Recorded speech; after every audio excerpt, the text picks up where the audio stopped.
Hey guys, and welcome again. Today we will talk about the cosine rule and we will end talking about trigonometry. I hope so.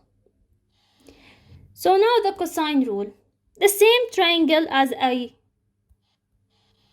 did before. I will be doing it right now. B small, A and C small. Now cosine rule has only one form. It's opposite than the sine. Sine we can write it in two ways, but the cosine is only one way, which is a squared, the sine a squared equal side b squared plus c squared minus 2bc, 2 multiplied by side b multiplied by sine c multiplied by cosine a.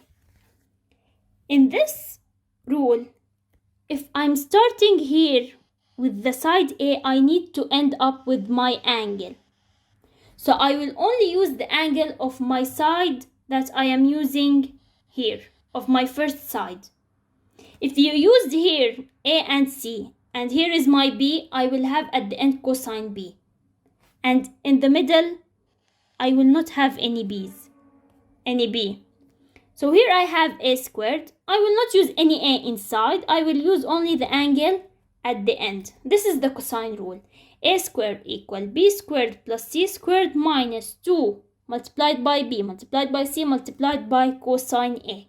And we use the cosine rule when three sides are given and we need to find the angle, or when two sides are given and one angle and we need to find the other side.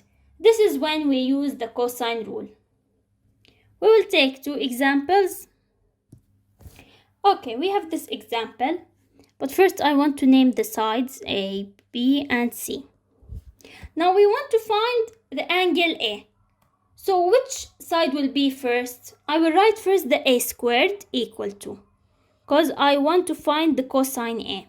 So A squared is equal to B squared plus C squared minus 2bc multiplied by cosine A.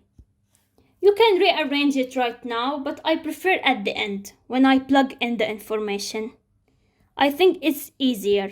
I don't know why.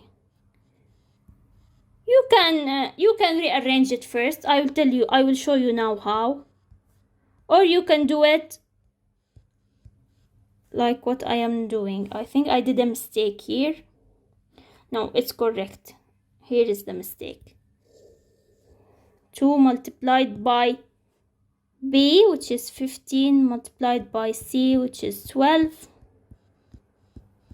cosine A. Now what I like to do, 20 squared, it's 400. 15 squared plus 12 squared is 369, minus 2 multiplied by 15 multiplied by 12 is 360 multiplied by cosine A. Now I subtract 369 from the 400. I get 31 equal negative 360 cosine A.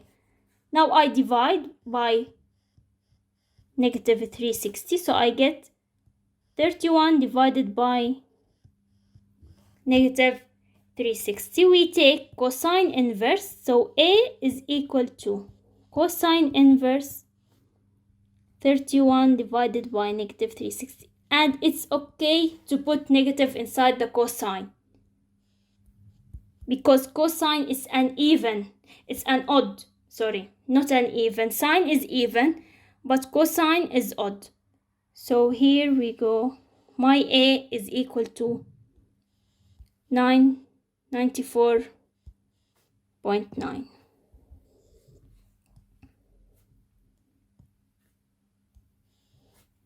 This is my angle. It's 94.9. We'll do another example, then I will show you how you can rearrange this to have cosine A equal.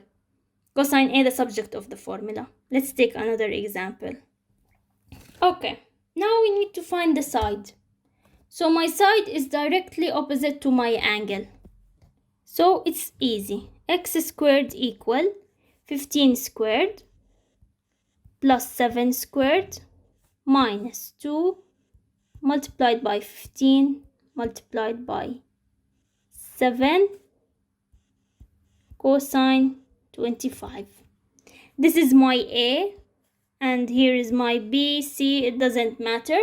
So this is A squared equal B squared, 7 squared, it's the opposite, plus 7 squared, 15 squared, plus 7 squared minus 2, 15 multiplied by 7 multiplied by cosine 25. Now x squared is equal to 7 squared plus 15 squared is 274 minus 210 with cosine 25. I didn't multiply this because I will get a decimal and I don't want to. This is more easier for me. I'll get the exact answer without rounding more than one time. So my x is 9.15 centimeter. This is it. I will show you now how to make cosine A subject of the formula, and this is all of it for today. Okay, now to arrange the cosine rule. Here is the formula. Square plus c squared minus 2bc cosine A. I want to make cosine A subject of the formula, so I will bring b squared and c squared to this side. So a squared minus b squared minus c squared equal negative 2bc multiplied by cosine A. Now I will divide by negative 2bc, negative 2bc. I will get cosine A is equal to a squared minus b squared minus c squared divided by negative 2bc. And if I want to find the angle, we take cosine inverse equal to a squared minus b squared minus c squared divided by negative 2bc. If you want to use this, when we need to find an angle, if you want to use this, it's correct. And if you want to use the original one, it's also fine. You will get both of it, you will get the same answer. If you use this in the correct way, you will get the answer. But here be careful not to subtract this from this, because it's multiplied with cosine A. So don't forget this note. This is all of it for today. If you have any question, any trouble in anything, or of course about math, you can comment down below and I will answer and do a video for you. Stay safe and thanks for watching.